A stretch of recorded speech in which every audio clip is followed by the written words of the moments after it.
Здравейте отново, приятели! Началото на Коледния пост поставяме с едно от най-българските ястия – леща. Леща по-манастирски. Постно, вкусно и даващо много сила и енергия. Ще използвам една от най-хубавите лещи в нашата страна. Артеселек е леща, която се произвежда в България, в Канада и в Русия. В нашата страна, мога да ви кажа, най-търсена е едрата кремаво-зелена леща.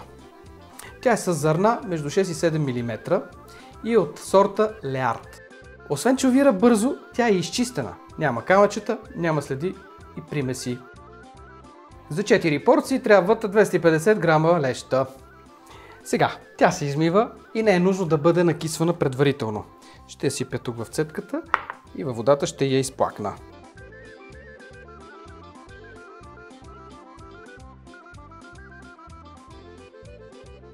Слагам лещата в тенджера, заливам със студена вода. Литър и 200 е достатъчно, за да не бъде много гъста, но да не бъде и много рядка. Тя увира за 30 минути, не повече. И сега трябва да нарежа ароматни зеленчуци. Това ястие се готви целогодишно, докато че ли е по-популярно през есенно-зимния период, защото в него се слага прас лук. Нарязвам го на дребно, заедно с морков. И сега, ако няма прас, все някой ще попита, може ли с кромит? Може, разбира се. Ако няма кромит, ползвате прас. Те са почти винаги взаимно заменяеми. Изчистваме го добре, режем на две, след това още на две и тогава на малки парченца.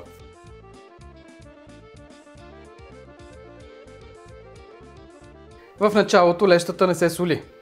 Вари се докато умекне.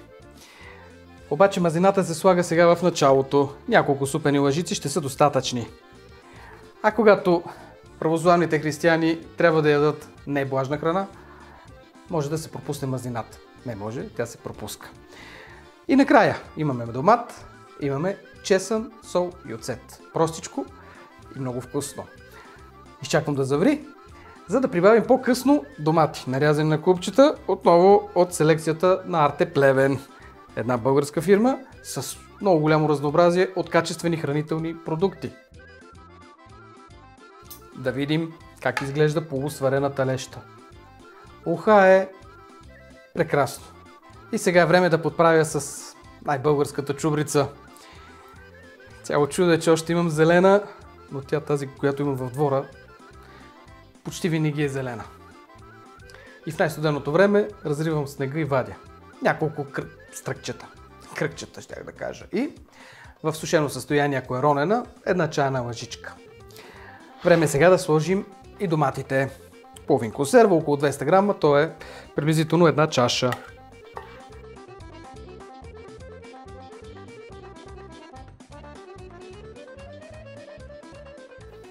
Прекрасни домати. Обърквам. Ако е необходимо, се долива още водичка. Аз няма да я правя течна. Искам да е по-плътна. И сол. С една чайна лъжичка за мен ще бъде достатъчно посолено ястието. В края, заедно с чубрицата и доматите, слагам и скелитки чесън. В старата кухня и в най-старите книги, включително моята прабаба го е правила, слагали чесън на небелен. Още веднъж разбърквам.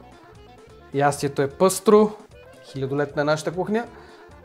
Лещата, за разлика от боба, се консумира от незапомнени времена по нашите земи и затова казах, че това е едно от най-българските ястия.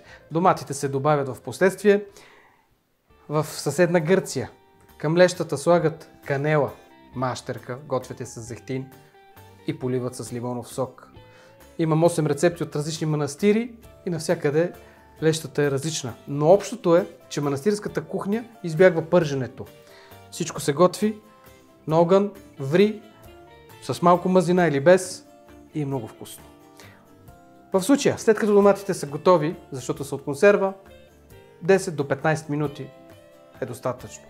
И в края подкиселяваме или поднасяме ястието, а всеки може да си полее с оцет. Но аз винаги слагам една чайна лъжичка накрая, защото това прави перфектния вкус.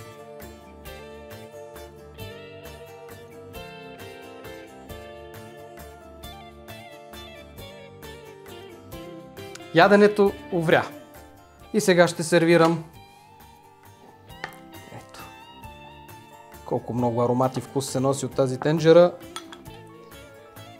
Вечерпачета.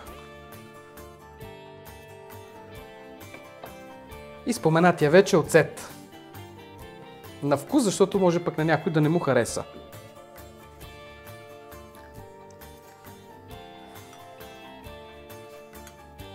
В Павел Баня се научих да закусвам с супа от лещ.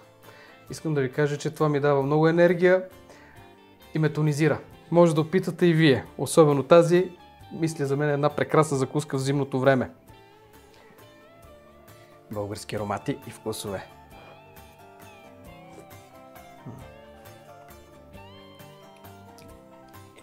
Лещата е мека, с много аромат и вкус.